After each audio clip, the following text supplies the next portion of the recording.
Hey everyone, this is Will Kern from Endless Events, and we are live at IMEX America's Smart Monday with MPI. And in the house, we are joined by Lynne Wellish. Good morning. And Dennis Campbell, or as we'll call him, DC, in the house. And today we're talking about a really exciting topic that it's near and dear, I think, to my heart, because I've been living in Phoenix, Arizona for so long, and I've been so passionate about how can we bring more business to Phoenix. And you guys are working on a very, very cool project designed to bring more business to second, third tier, and sometimes even first tier cities. So really quickly, can you guys describe a little bit about what you guys are working on and what you guys have going on at Smart Monday today? Sure. Lynn and I collaborated on what we consider to be the 9 most important pillars of bidding effectively for convention business. MICE business, as it's called around the world now, meetings, incentives, conventions, and expositions, right? So our target audience is the DMOs, formerly known as Convention and Visitor Bureaus, and their stakeholders who attend here at IMEX, and we want to be sure that we're providing them with enough educational material. It's a snapshot, essentially, of what really amounts to a 4-hour workshop on site in their city, but it's a snapshot that will help them move the needle on their closing ratios to actually be more effective against their competitive set. That's awesome. And so what does the kind of the bid process look like currently, and how do you think that it can be done better for these cities to attract convention business? I think that a second and third tier city receives a lot of economic impact from a meeting, event, convention, or exhibition. And I think if the meeting planner, the meeting professional, is aware of the value and the unique things about that destination, they might open their eyes and realize there's a lot more to be gained by being in a second or third tier city. There's the exposure, the economic impact. They're a big fish in a little pond. And the whole town really rallies together with a warm feeling, and it gives the town, the destination, the opportunity to showcase all the great things there, whether it's the university, the convention center, a museum. Maybe there's a great Corvette museum in your city, and people don't really know about that, but how great to have an off-premise destination. Awesome. And I think that you guys talked a little bit about how it's important that we look beyond just the things that everyone is looking for when they're looking at a destination, right? So like the immediate things that come to mind is like how the food that's the staple there, or the major venues and everything like that, or maybe like the downtown life. But you guys think that it goes way beyond that, and there's more detail that should be shared from a destination when it comes to the bidding process and the things that people should be aware of when they are choosing a location, correct? Well, that's right. We start with discussing the unique value proposition of the destination.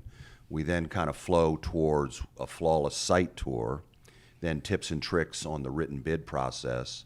Not to give it all away, but also we kind of walk them through the presentation of the bid process if they're invited to present in person or through video, and that should be choreographed in a certain way. And then, as Lynn previously mentioned, the true economic impact. A lot of cities and DMOs, they may have a fairly good idea of the metrics of the economic impact and what's called the economic multiplier, which is how many times those dollars are respent in that community. But are they really translating it to the bid process, acknowledging that to the prospective client that you're bidding for, and get all your stakeholders and even some non-tourism and convention industry people kind of behind that, and to the extent that incentives are important to a particular meeting planner to help boost attendance and offset expenses. This is kind of part of where our 9 pillars is headed. And it could be something as simple as playing on a strength that you might not realize is a strength. So all 3 of us happen to live in the Phoenix area, and people go to the Boulders all the time, which is a beautiful Hilton resort. But that transfer from Sky Harbor is over an hour. So if you're looking at a city like South Walton, Florida, the transfer from their airport is only 30 minutes. So that might be a strength you want to play into, that we have a very short transfer. We have 16 hotels that meet all of your needs and all of your price points. So they really rally together to sell the destination to the planner or the meeting professional before they're going to start selling that hotel. Lynn's absolutely right. Just to piggyback on that a little bit, a unique value proposition is not your Riverwalk. It's not your Arch. those are iconic attractions, right? And by the way, Oklahoma City has a Riverwalk now too, right? And a brand new convention center. And a brand new convention center. So those aren't necessarily your unique value proposition. They're more iconic attractions. So you really should be talking to former satisfied meeting professionals and ask them, why did you decide on us? What was our unique value proposition that gave you the confidence that you were going to get the attendance that you wanted to get to meet your budget numbers, registration, exhibitors, and so forth? What was that? And let us start trying to think about our story and our unique value proposition in that regard. Well, I love that too. I mean, far too often do we not listen to our customers, right? We think we know everything. We're going to just do it. But reality is, like you said, if you ask your customers and say, like, why did you choose to do it? They're probably not going to say, oh, I chose you for the arch, right? They're going to say, oh, I love that there was a little transfer, that you guys fit in my budget, that my attendees hadn't been here before, whatever it may be, which obviously goes way deeper. You talked a little bit about this flawless site visit, and I think that's really exciting because that's not only something that a destination can implement, but also a planner can also request and say, I want this for my site visit. Can you guys talk a little bit about what that flawless site visit looks like? And Well, I'm how we going to can make start it with what a non-flawless site visit looks Yes, like. let's do that.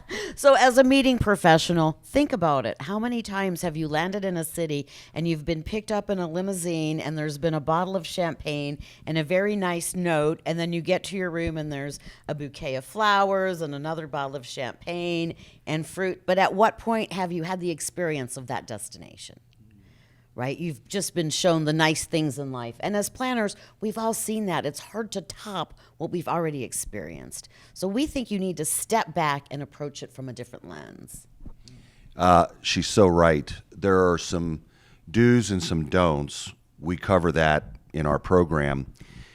One of the things that is universally criticized in site tours by meeting professionals is, I came in, I was put up in a king or a queen, then the next morning it makes sense that I tour the meeting space and the other aspects of this particular property that I just spent the night in, but the salesperson takes them and shows them another king or queen. I mean, there's no reason to do that. They stayed in a king or queen. Does that make sense? Yeah, absolutely. The other thing is, some cities below a certain threshold of total room nights may have a policy of not picking up the meeting professional at the airport. Oh, wow. Okay? Now, to the extent that your policy is, okay, we pick up meeting professionals at the airport regardless of their size or above this size and so forth, as to Lynn's point, anybody can have a limo show up to pick up a meeting planner in any city or a town car. That's nothing unique, okay? As a small example, when I was an executive in the DMO space, we paid a membership fee to the local antique car club. And then we paid them a modest fee per trip to go to the airport and pick up our meeting professional and transport them to the hotel in an antique vehicle.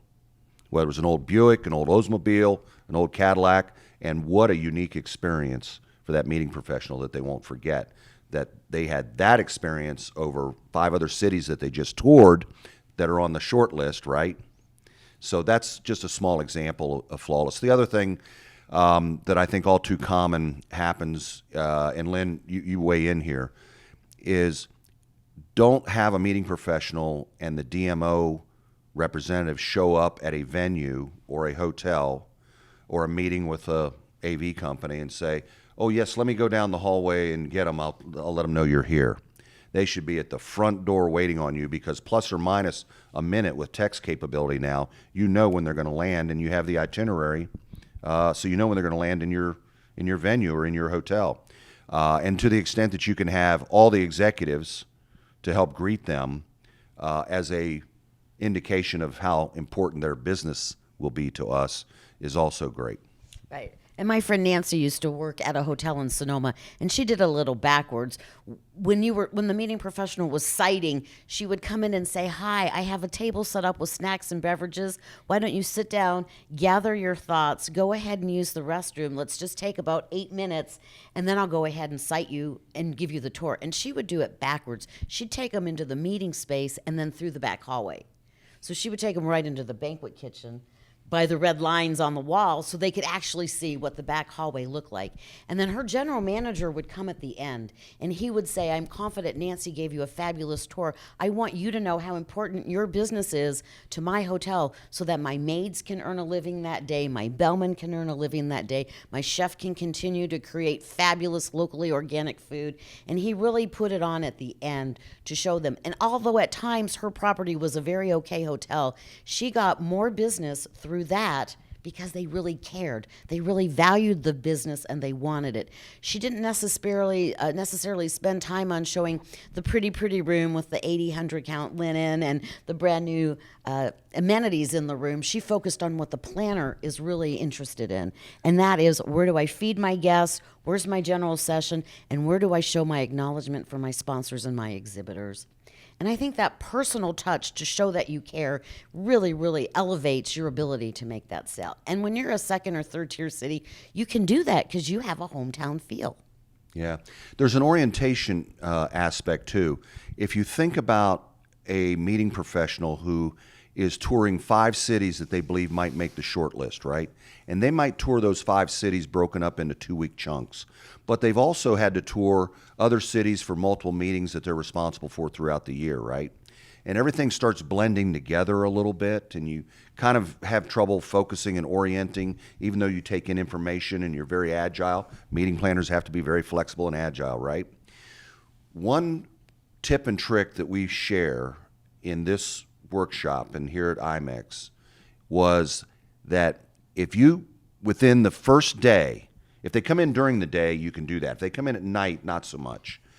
But within the first 24 hours, if you can get them to the highest point in your city, that you can get at least 180, 270, be beautiful if you could get 360-degree view. It's usually in an office building, probably a law office, by the way. But you make a relationship there to where we can pop in for 10 or 15 minutes, go to a corner office or a conference room, and now provide the meeting professional with an entire panoramic orientation of the city. So remember, here's the airport where you came in. Here's where you stayed last night. Okay? Here's a couple of the off-site venues. Here's the direction of some of the hotels that we're going to tour, some of the off-site venues we're going to tour. Does that make sense? Yeah, absolutely. And now they're starting to get a little more visual geographic orientation, which they absolutely positively love. Well, it's interesting too, because then that helps also you get like a grip on the city too, because a lot of times you're visiting, say it might be your first time ever being there, and you're like, oh, I don't know where I am. Right, how are things yeah, related? exactly. I mean, let's be honest, we use Google Maps to go everywhere we can. I think the really cool thing that you guys are mentioning is like none of this stuff costs extra money. Right. Like Right. the car costs money, but that probably costs the same price as doing the normal town car, maybe Normal cheaper. It's Probably cheaper than less. it's cheaper than the town cars in the old days. It's probably on par with Uber or Lyft today. Absolutely. But it's the unique experience of it. And hey, now you've got an entire antique car club that's buying in also to your mission, right, of attracting more convention business. Well, I mean, especially if that person's a car person. I mean, like, definitely diagnose and look into like the depths of like what helps that person, what like flips their switches, what helps them think more creatively about this sort of thing. And I think that if the person's like a really big car person, they're going to be sold over through the moon. Right. What other sort of tips do you guys want to share? I know a lot of it's built into this workshop, but any other tips as far as like to create great site visits that you think that really kind of pull it down? So like, let's say they're excited, they're really energized. How do they now close the deal to pass that site visit? What I like to say, aside from the points we've already made here, Will, is if you've ever watched Shark Tank, Lori Grenier, she says, you're either a hero or a zero to me, right? So once you have a site visit that is happening, you are headed hopefully to the short list, right? And maybe to the top of that short list. That's your goal, really.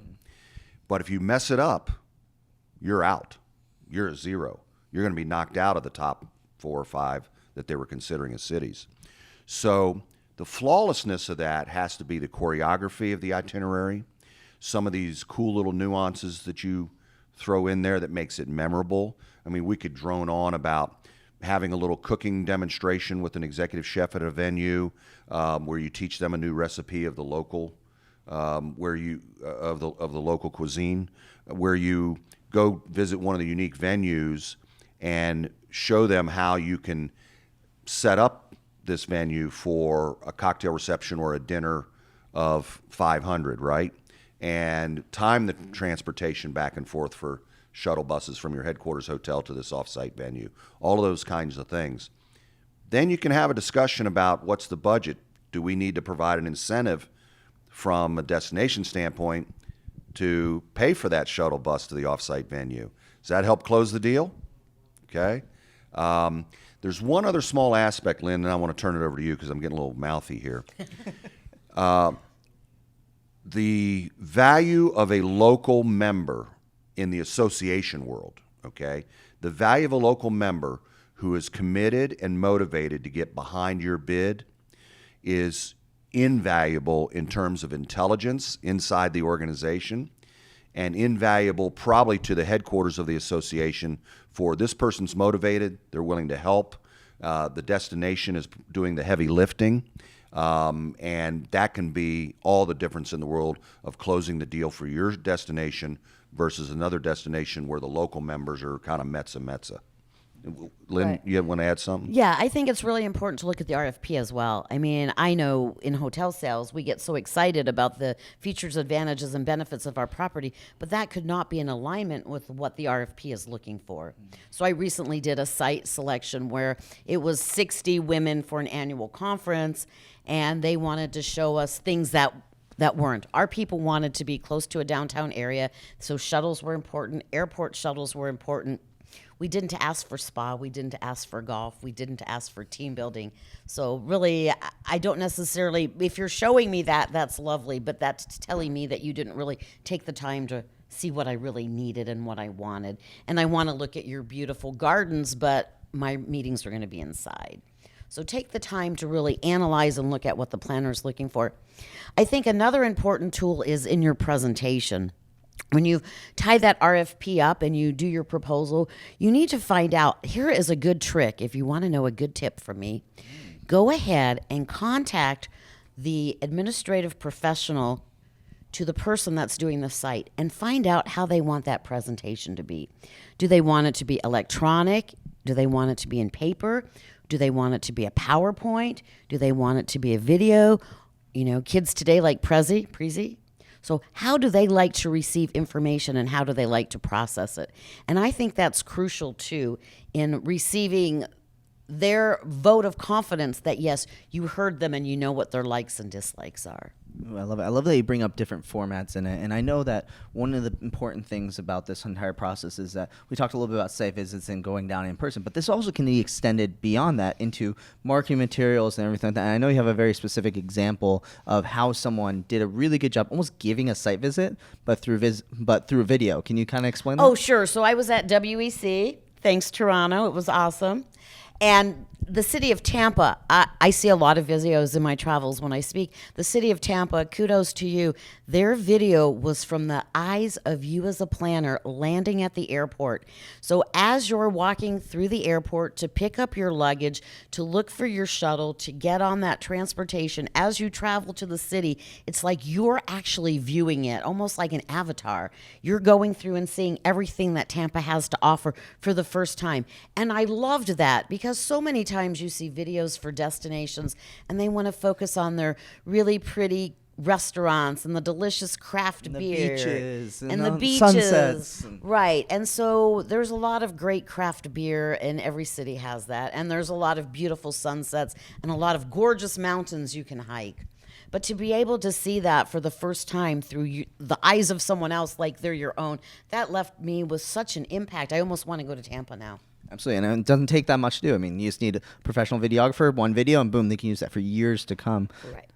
Any additional examples you think of ways people can use media beyond just the in-person site visit? Yeah, what Lynn just described was about the experience, right? And so Tampa, in this regard, demonstrated an experience that a planner could see versus just a traditional video of the city. Beyond that, when you're talking about other media tools, I like to focus in on the actual bid presentation. historically, if you were invited to give an in-person presentation and your budget could afford that, okay, to fly in wherever you needed to be and so forth, you got up in front of the room of the decision-making body. It was either membership, the entire membership, maybe it was just a committee, a couple of board members, maybe it's the association executive and half a dozen staff members, whatever it happens to be. Historically, the CVB, the DMO person, would get up and make a presentation that was loosely based on the written bid, right?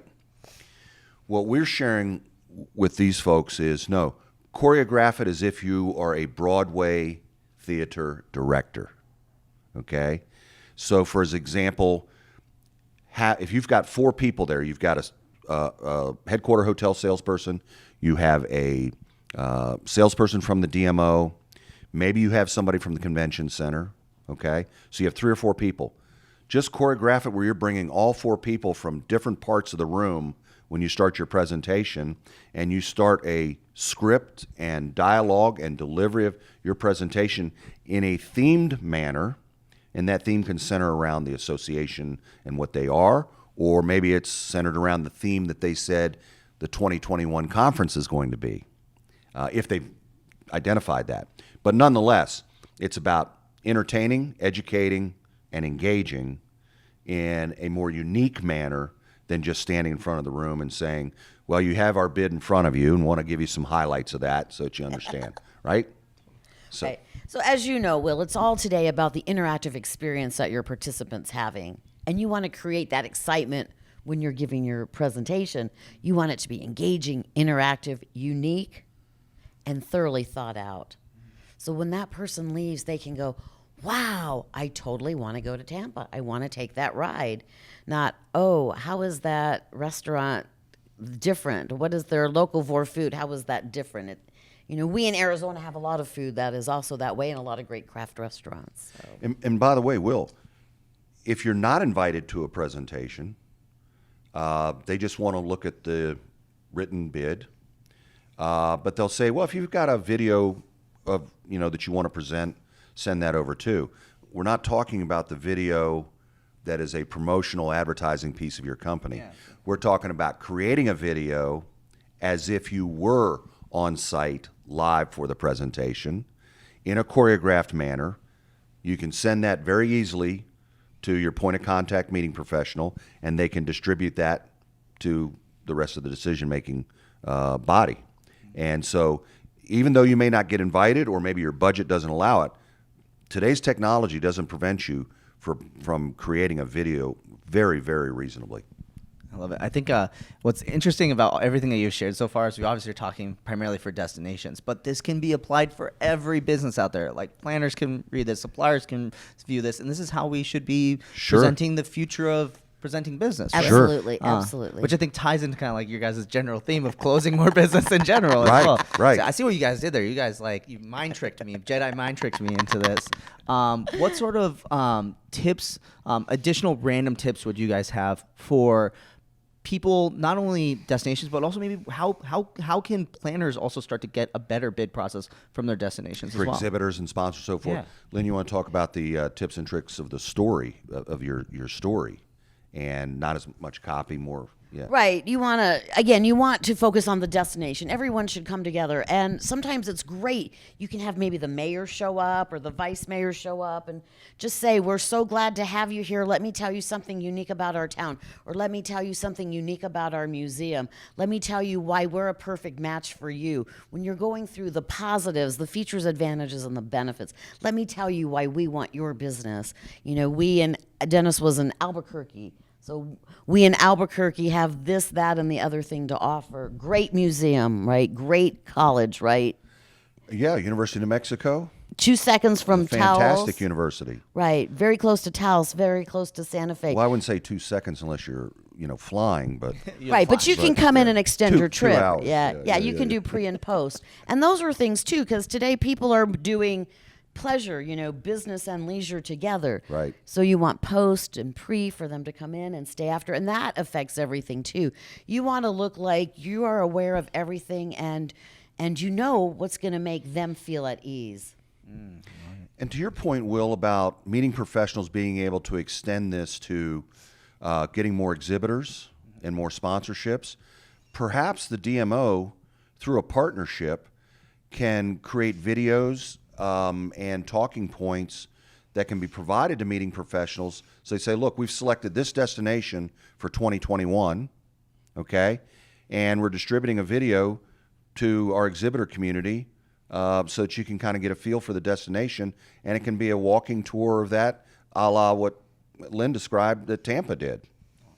And that could very well help meeting professionals sell more real estate to exhibitors. Does that make sense? Yeah, absolutely, absolutely. I also think you need to look in second and third tier cities at other things as well. Maybe the bed tax is lower. Maybe the sales tax is lower, right? Maybe they're willing to, like Dennis said, assist you with transportation. So those are all costs that you have to look at. Maybe they're non-union, so the labor's going to be a little bit less money. Maybe there's a lot of moms that work as banquet staff, so they're going to have a more professional appearance. They're going to really value your business a little bit more. So there's a lot of unique things that bring that destination more to life. I love it. Well, I wish we could be here forever talking about this, but I don't want to spoil all the secrets of your guys' workshop that you guys are doing here at Smart Monday. Maybe can you guys kind of end with a little bit about where can people go to learn more about this, and some of your guys' favorite spots to for inspiration or anything like that. Any additional resources? Ladies first. Oh, thanks, Dennis. Ladies first. Thanks, DC. So I have a website. It's Lynne Wellish, LYNNEWELLISH.com. LynneWellish.com. I have a tab there that says mice, and there's one sheet about our presentation. Again, it's a 4.5-hour workshop that DC and I do together. Also, if you're a meeting professional listening to this and you think, oh my gosh, you are so right. By the time I'm done touring my 16th hotel, I forgot what the first one looked like. I offer a meeting planner checklist, site selection checklist. If you want to email me, go to my website, contact Will, any way you can find me. I'm happy to share that checklist with you at any time. It's a really good tool, and it helps you be able to compare and contrast what you're seeing and make notes along the way. And DC also on Dennis Campbell. My site's very creative URL, dennis-campbell.com. Amazing.